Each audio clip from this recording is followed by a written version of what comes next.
Everybody, I'm at a state park in Pennsylvania.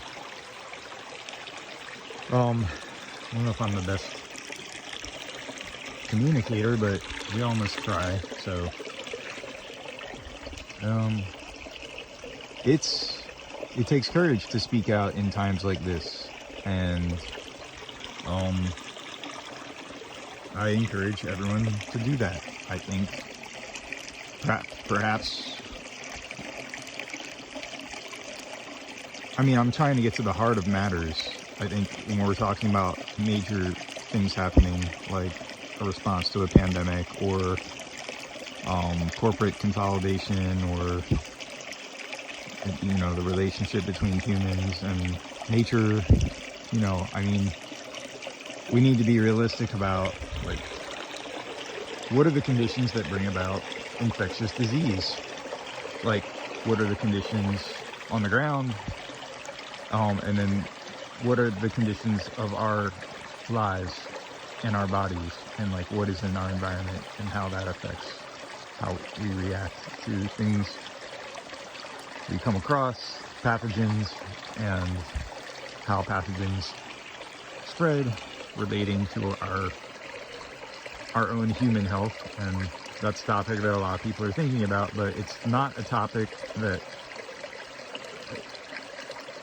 I mean, the pharmaceutical industry, big pharma, whoever that is, and big ag, these are industries with a lot of power, and they they don't talk about the value of biodiversity, and if they are, their actions and the way they operate, are not overall not contributing to biodiversity. They are a threat to biodiversity. They are a threat to climate change. They are a threat to our health, actually, in a lot of ways. And yes, they do provide us with some solutions, and there are good things about these industries, but if we're not looking at ecology as as sort of a guiding area of science, then I think all of our endeavors in other fields of science ultimately fail. So, and that's not to say we value ecology over anything else necessarily, but it must be valued as a field, because there are reputable scientists in the field of ecology, and these are scientists that are working with indigenous communities and people on projects that indigenous communities, really benefit from and have a say in how things are managed. And, any industries that are pushing indigenous communities more to the margins, I think we can all agree on that's not appropriate. And if these industries want to pass the buck, to everyone else, like they pass the buck to the farmer, much in the U.S. Of course, now we have enormous farms that can take advantage of enormous subsidies, but they are incurring enormous damage. But that's not to say that people are involved in any of this intend to, but that is the system we have, and we just need to recognize it and listen to the folks that are wanting to go in another direction. And part of those folks are ecologists and agroecologists and people interested in regenerative ag and alternative medicine.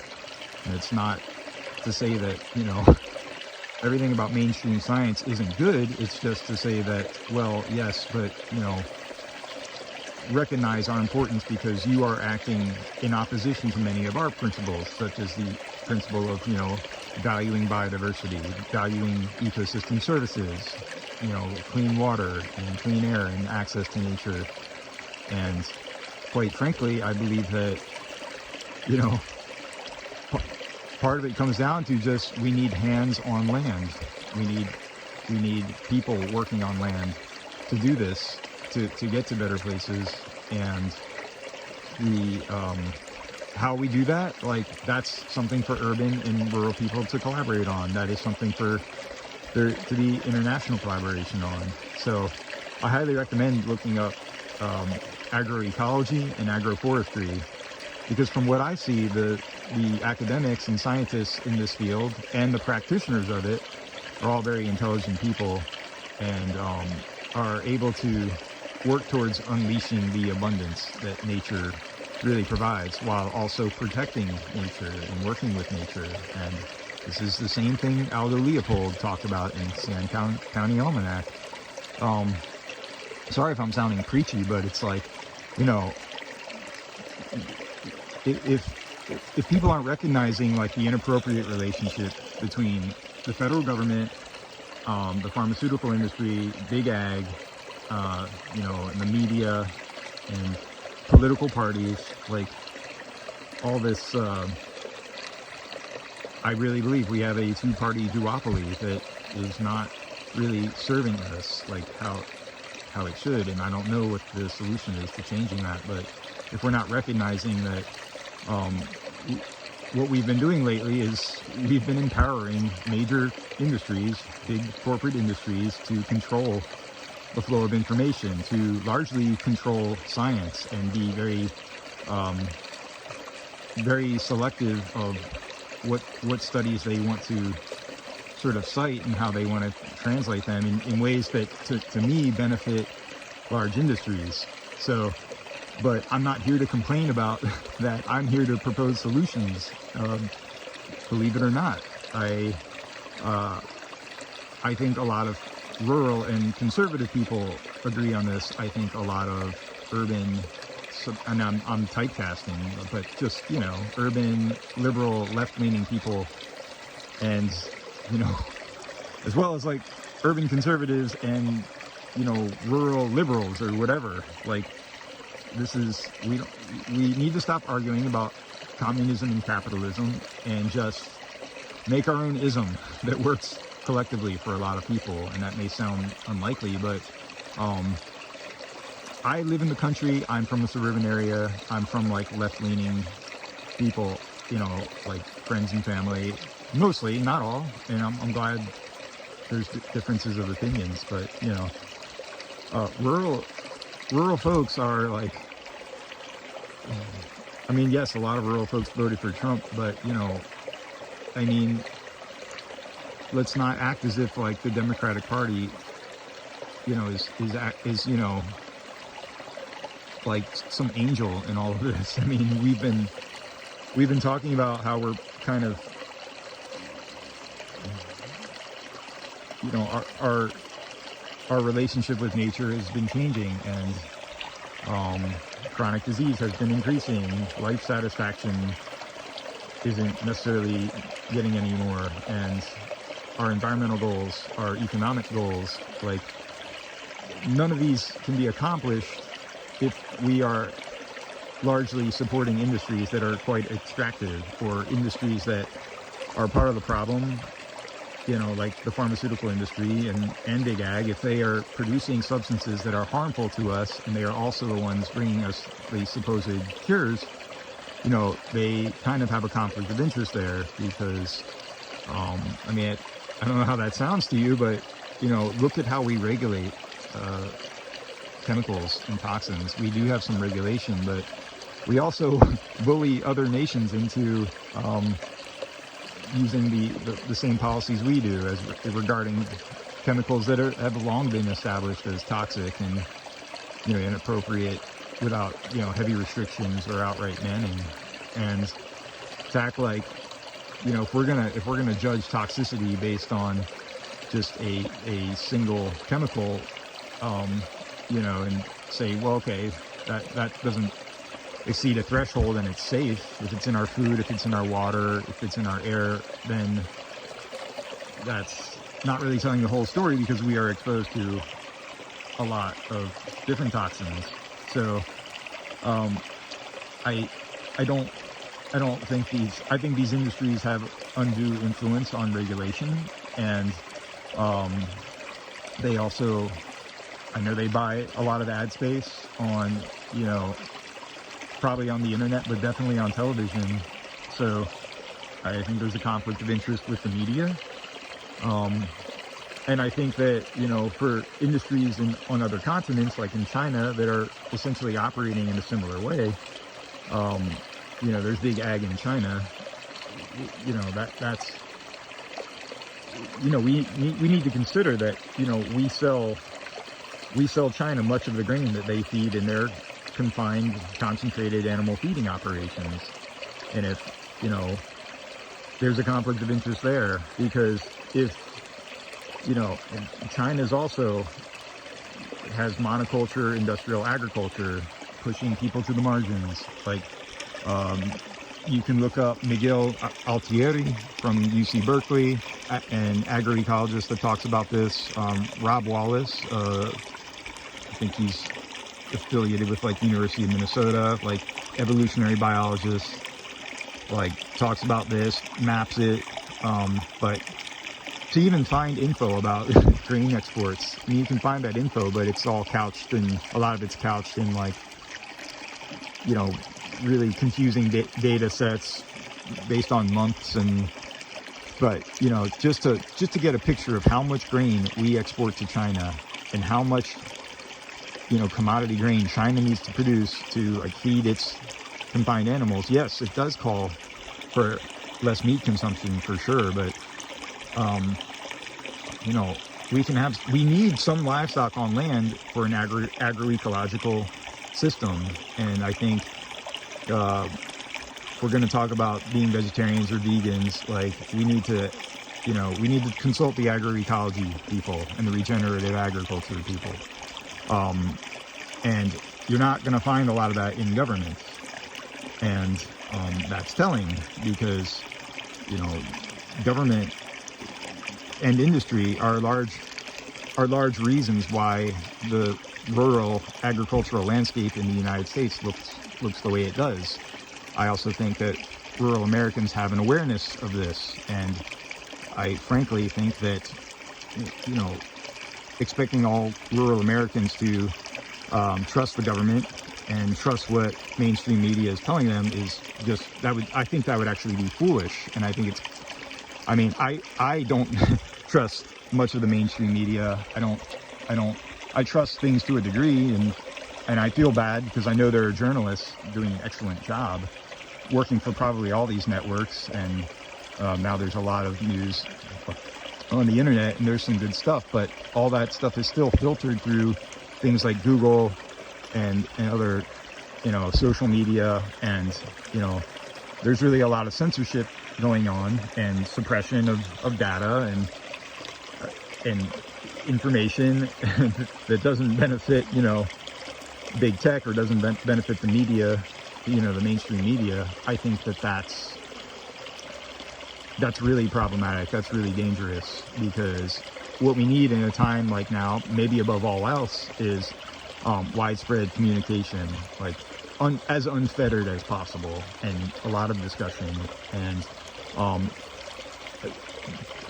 just, you know, look at me. I'm sorry if I sound panicked, but I'm just so frustrated, and I'm just venting it, and I don't mean to bring anyone down. I mean, I'm calling out things that I think we largely know collectively are true, and this is speech that is not our, you know, our media, our industries, our large industries, even our government does not really want to bring attention to.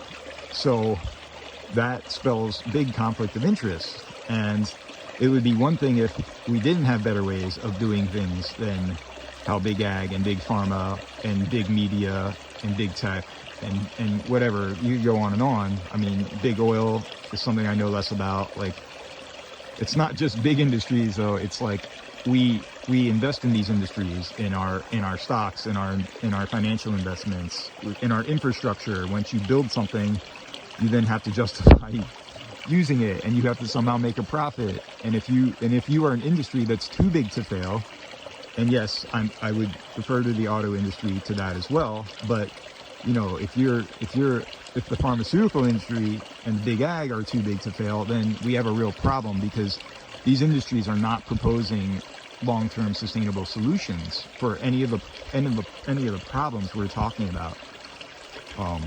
environmentally, and I would say socially and economically as well. So all those things, those three legs of the stool, to me, social, environmental, and economic, really need to be addressed. And I think to achieve that, interdisciplinarity in science is a way to go. And I don't think, for instance, the COVID response was a very interdisciplinary effort. I think a lot of people within science and within medicine agree with that statement. And I can hear these people talking on podcast land and on YouTube, but to locate these people is not always easy, and they are in some unexpected places, but they are there. And if you contact me, I will tell you some sources of really reputable scientists that are critical of a lot of what's happening as far as conflict of interest, not just COVID, but in general, in a lot of what both major political parties generally support. So if anyone is trying to divide America, and I'm not saying, I shouldn't say that maybe, but it's just like there seems to be a lot of division. Like, I feel estranged from some of my friends, and it's just not the time for that. Like, and I want to be heard, and I want other people that are, I'm just trying to do my best, and I believe in things like systemic racism. That's a big problem. And I believe in a lot of the things that, like, a lot of people on the left claim to believe in, as well as people on the right. So, I want to be heard because, like, I think if people are serious about addressing COVID-19 and any future pandemics, they need to look at what are the conditions that bring about the sort of environment that these pathogens, emerge in, and how they propagate, and why they affect. If they affect, people with comorbidities, and some of those can be found along, like, racial or ethnic or geographic lines, we need to look at, well, why are these folks in a worse state? Because, and we need to not ignore psychological trauma as something that makes you susceptible to, infectious disease. Once again, I feel like these are things we agree on, but somehow, it's getting lost, and it's like, a lot of it is those industries are reasons why, big ag, big pharma, like polluters, like extractors, and the people that are not everyone, but it's the same industry that is providing the solutions now, and to act like they are not part of the problem is unacceptable to me. And I will call it out till the day I die, until it changes. So it's not that I want to demonize people. I'm saying people need a way out, and I think getting closer to the land is one of the ways out. I'm not advocating for a dismissal of technology, but it's got to be appropriate technology. How do we determine what is appropriate? Well, one thing we do is we talk to ecologists, and we talk to people within industry that are like, yes, that would be a better, more more sensible alternative, because a lot of the voices in industry that are being heeded are, in my estimation, like, don't have the best interests of humanity at heart, or at hand anyway. And again, not trying to demonize, because these folks also need a roof over their head. They need bills to pay. They have bills to pay. So I'm all for collaboration, but to not acknowledge the problems, to not acknowledge how our destructive activity on land and on smallholder farmers in the developing world, and in our own farmers in modern societies, but not just farmers, people that got kicked off the land, that used to be farmers, or people that want to farm now but can't because we don't, we haven't evaluated our situation accurately, frankly, and that goes for the scientific community, or at least the aspects of that industry that are aligned, the aspects of that community that are aligned with large industry, and to suggest that government agencies are somehow immune from this influence. I mean, we could debate that all day, but they contribute to it. I mean, Bill Gates is another example of someone who has enormous influence on government, and Bill Gates is a promoter of monoculture, heavy input industrial agriculture, and that's a fact. You can go to they used to have it on the Gates Foundation website. Do we still think GMO corn is a good thing? I mean, I don't know the answer to that, to be honest, but I would say that, lack of genetic diversity on tens and hundreds of thousands of acres, or millions of acres, within a crop variety is sort of like going the opposite direction of agroecology. And to prop something like that up, you have to do some pretty unsustainable things, like, spray immunosuppressants on the landscape, on living things, things that affect plants but also affect us. So that's, like the fact that now we need to apply more chemicals because so many weeds have developed resistance to glyphosate or Roundup, which, has gone under a lot of scrutiny in the last 5-10 years. Not enough. That's going in the wrong direction. If you're needing to apply more chemicals to prop up some technology, some patented technology that, the landscape doesn't really benefit from, and communities don't really benefit from, just shareholders and large, corporate interests, like that's just not sustainable agriculture. That's not regenerative agriculture. And if you want to store a little carbon while you're destroying our health or our biodiversity, or a number of other things, then that's you trying to, I'm talking like, this claim that industrial monoculture agriculture is somehow sustainable agriculture. I mean, we need to collectively agree within the agricultural community, but as a human species, like that's not sustainable agriculture. And as far as government funding for agricultural research and research into ecology, I mean, I've heard it's pretty lopsided. I mean, I'm a student of agroecology, and it's not, I mean, we're getting a tiny fraction as compared to what goes to big ag. So